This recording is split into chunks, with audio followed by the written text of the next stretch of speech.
حضرت سلیمان کا لشکر آ رہا تھا اور یہ چونٹی وادی نمل میں اپنی ہمجولیوں کے ساتھ وہاں تلاش رزق میں گھوم پھر رہی تھی. تو جو ہی لشکر آتے ہوئے دیکھا تو اس نے اپنی ہمجولیوں کو کہا، جس کی حکایت قرآن نے کی ہے، کہا جلدی جلدی اپنی بلوں میں داخل ہو جاؤ، اللہ کے نبی کا لشکر بے خبری میں تمہیں کچل نہ ڈالے. کئی میل دور سے چونٹی کی اس آواز کو حضرت سلیمان نے سنا. قرآن بتاتا ہے فَتَبَسَّمَ ضَاحِكًا مِّن قَوْلِهَا، اور اس چونٹی کی اس بات کو سن کر پیغمبر کے چہرے پہ ہنسی آ گئی، مسکراہٹ آ گئی کہ یہ کیا بول رہی ہے. اللہ اکبر. چونٹی کو پکڑ کے کان کے پردے پہ بھی ڈال دو تو آپ پھر بھی نہ سمجھ پائیں کہ وہ کیا بول رہی ہے. لیکن اللہ کے پیغمبر کی شان یہ ہے کہ کئی میل دور سے وادی نمل میں بولنے والی چونٹی کو جو بول رہی ہے وہ بھی سن رہے ہیں اور اس کا جو مفہوم ہے وہ بھی سمجھ رہے ہیں. یہ پیغمبر کی شان ہے. کبھی بھی پیغمبر کو اپنی ذات پہ قیاس کرنے کی غلطی نہ کریں. نہ پیغمبر ہمارے جیسا ہے نہ ہم پیغمبر جیسے.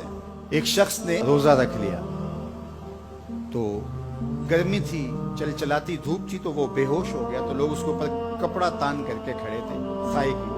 تو حضور گزرے تو فرمایا کہ یہ کیا ہے؟ تو کہا کہ اس نے روزہ رکھا تھا تو اس کی وجہ سے یہ نڈھال ہو گیا. فرمایا کہ اس کو کس نے کہا تھا روزہ رکھا؟ وصال کا روزہ رکھا. وصال کا روزہ ایک روزے کے بعد پھر اسی پہ تسلسل کے ساتھ دوسرا روزہ. تو کہا حضور آپ جو رکھتے ہیں. تو اس نے بھی پھر دیکھ کے رکھ لیا. تو آقا کریم علیہ الصلوۃ والسلام میں ایکم مثلی، تم میں سے میری مثل کون ہے؟ ایکم مثلی، تم میں سے میری مثل کون ہے؟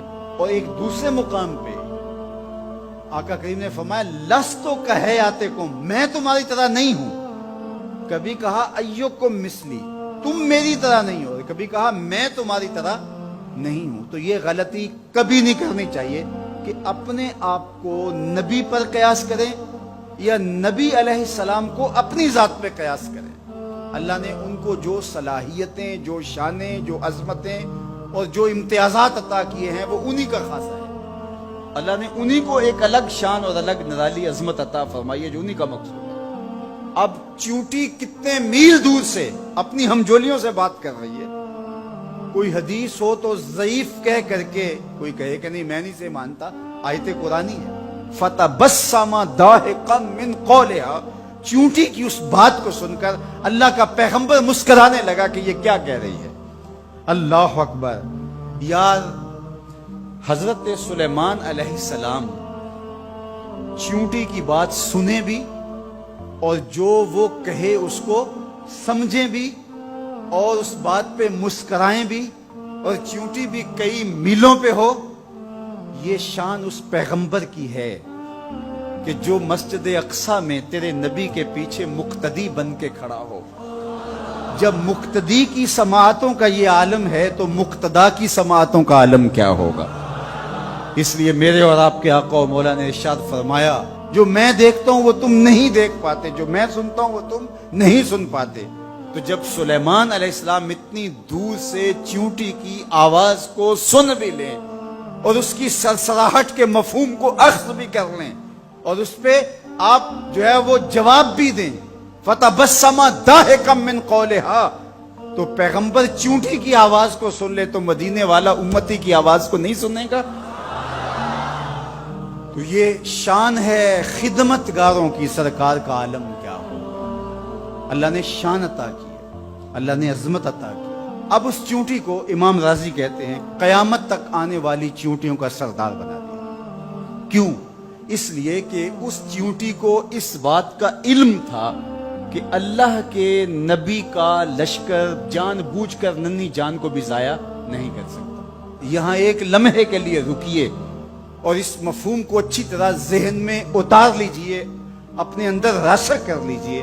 نبی کی تربیت پانے والا لشکر جان بوجھ کر کے ننھی جان کو بھی ضائع نہیں کر سکتا. اور جو اپنے بدن سے بم باندھ لے اور انسانوں کے انبوہ میں گھس جائے اور پھر بم پھٹے اور چھوٹے چھوٹے بچوں کے جسم کے ٹکڑے اور گوشت کے لوتھڑے بھی دیواروں سے چپک جائیں اور فرش خون سے بھر جائے اور وہ سینے پہ ہاتھ رکھ کے ذمہ داری قبول کرے، وہ نبی کا لشکر تو نہیں ہو سکتا، کسی شیطان کا لشکر ہو سکتا ہے۔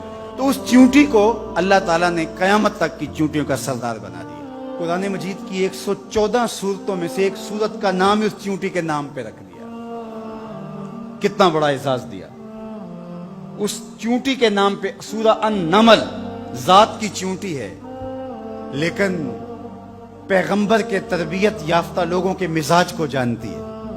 یار پیغمبر کی صحبت میں رہنے والوں کا کوئی مزاج آشنا بن جائے اور اس مزاج آشنائی کی وجہ سے اس کو عزت، پروٹوکول، تکریم اور قیامت تک آنے والی چیونٹیوں کی سرداری بخشی جاتی ہے، تو جو مزاج پیغمبر کا حامل ہے اس ابو بکر کی شان کا عالم کیا ہو، اس کی عظمتوں کا عالم کیا ہے۔ تو اس چیونٹی کو قیامت تک آنے والی چیونٹیوں کا سردار بنا دیا گیا۔ تو اس کی سرداری کا سبب اس کے یہ جاننے کی وجہ سے ہے کہ پیغمبر کی تربیت میں رہنے والے جان بوجھ کے ننھی جان کو بھی ضائع نہیں کر سکتے۔